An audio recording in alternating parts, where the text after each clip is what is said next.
These are the stories topping the news. Dr. Denzel Douglas calls his PAM opponent a non-entity.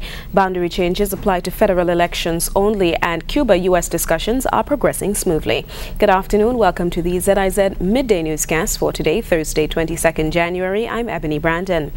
Now we take a look at the news developments in detail. The St. Kitts Nevis Labour Party's candidate for the constituency of St. Christopher VI, the Right Honourable Dr. Denzel Douglas, has described his political opponent as a non-entity. On Tuesday, the opposition coalition Team Unity issued a press release indicating that it will reveal its candidate for that constituency during a rally this evening.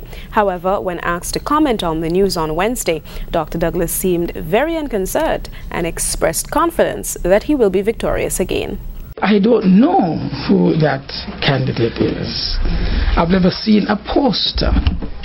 I've never seen nothing at all, not even in the social media. And the social media tends to pick up these things very, very quickly. So he remains a non-entity, I must admit, a non-entity. The recently aligned constituency boundaries in St. Kitts and Nevis only apply to the country's federal elections and not the Nevis Island Assembly elections, which are due in 2018. Prime Minister the Right Honourable Dr. Denzel Douglas set the record straight on Wednesday during his monthly press conference.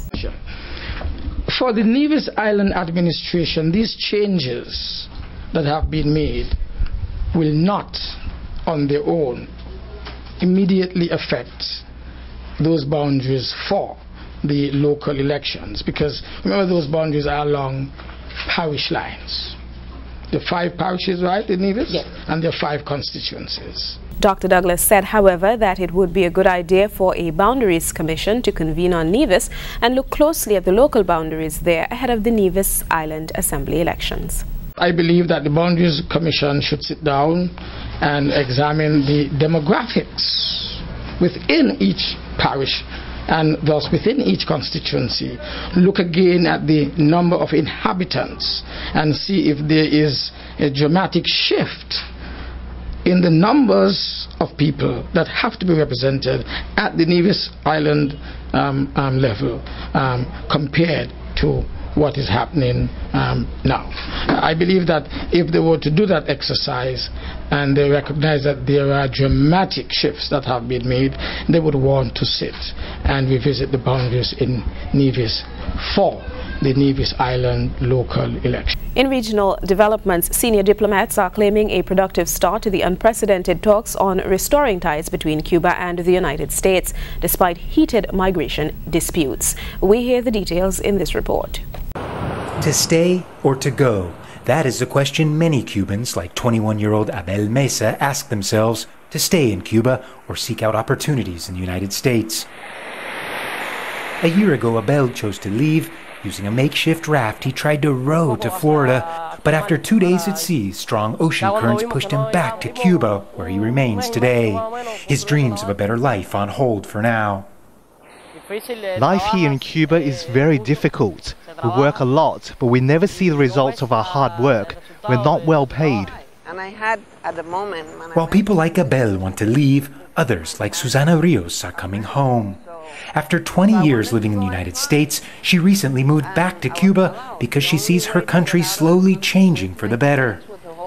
I actually think it's a perfect time. It was much better already, but now it's like the perfect time. When I left, the law was you leave, you stay there, you never come back.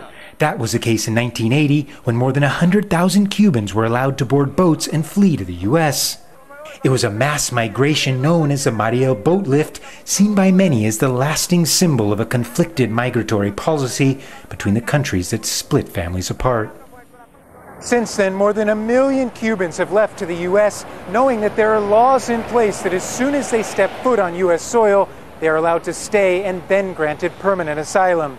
The Cuban government has long said those laws need to be revoked because they say all they do is promote illegal migration and dangerous human smuggling that puts lives at risk. U.S. officials say the law will stand for now, while Cuba remains committed to diplomatic talks. As for Abel, he's not waiting for the government to work things out. If I find another raft that is in good condition and can maybe make it, I'll try again. I could lose my life doing it, but I could also make it. While his focus is on a better life over the horizon, even if it means risking his life, other Cubans hope they never have to make that choice. Gabriel Lozando, Al Jazeera, Havana. A national gas and upstream policy has been launched in Guyana. The signing took place on Wednesday in the presence of key stakeholders. Officials said it is the country's first attempt to set out specific policy objectives and implementation measures for the exploration and potential development of upstream oil and gas resources. Minister of Natural Resources and the Environment, Robert Prasad, said attention is being paid to the development of a strong and effective legislative and institutional framework. Some of the legislation that we have there date back to the 1980s. There are lots of development. We need to, even the model agreement that we have, even that too has to, as it were, has to have some sort of relevance or direct bearing on the legislation. So that for us is a priority. Prasad pointed to ongoing activity in the sector, saying that ExxonMobil is expected to commence drilling early this year, hence the need for legislative framework and other policy positions. We need to prepare so as to prevent any untoward or negative consequences as a result of the country being ill-prepared and not ready for an oil and gas sector. The National Upstream Oil and Gas Policy was crafted with the help of the Commonwealth Secretariat. Internationally, Kurdish fighters have reportedly cut off a major supply line for the Islamic State of Iraq and the Levant ISIL in northwestern Iraq. The Kurdish Peshmerga say they've seized an area near Mosul Dam used by ISIL to move supplies from its strongholds in Syria to territory it holds in Iraq. Al Jazeera's Zina Kador reports from the front line in northwestern Iraq. This battle is for a supply line. We are south of Mosul Dam in northwestern Iraq, and a few kilometers from a road that the Islamic State of Iraq and the Levant uses to move from its strongholds in Syria to the areas it controls in Iraq. On the ground, Kurdish Peshmerga forces advanced from more than one direction. Up in the skies, the US-led coalition provided cover. This military operation has been planned for some time now. There was intense air activity, and at one point heavy and almost constant bombardment. Without airstrikes, it makes it very difficult for the ill-equipped Kurdish forces to make gains against an enemy which is well-armed and trained. This is not an easy battle. The Islamic State of Iraq and the Levant is fighting back, and they're using heavy weapons. Rockets have been landing near Peshmerga positions. But the incoming fire didn't force the Peshmerga to retreat. The forces pushed on, capturing a number of towns and villages. They were accompanied by the son of the president of northern Iraq's Kurdistan Regional Government, Mansour Barzani, the field commander overseeing an operation that Kurdish officials say is strategically important. Our operation began in the early hours of Wednesday. We pushed them back. First of all, they were too close to the city of Dohuk in the Kurdish-controlled north. And second, we want to cut their supply lines. There is a strategic road between Mosul and Tel Afar. This battleground is not far from the cities of Tel Afar and Mosul, ISIL's power bases in northern Iraq. Taking the fight there is more complicated. They are urban centers, and Kurds may be seen as invading mainly Arab and Turkmen regions. So for now, cutting off ISIL from its supplies is the immediate objective of the coalition and its local partners, the Kurds. Zana Khudr, Al Jazeera, northwestern Iraq. In other news, Russia and Ukraine have agreed on a dividing line from where they should pull back heavy weapons, but have failed to agree on troops withdrawal. We hear more in this report. The fighting in eastern Ukraine has in recent days got much heavier. What was a fragile situation has now become an increasingly dangerous one. Ukraine's President Petro Poroshenko, speaking in Davos, put the blame squarely on the Russians.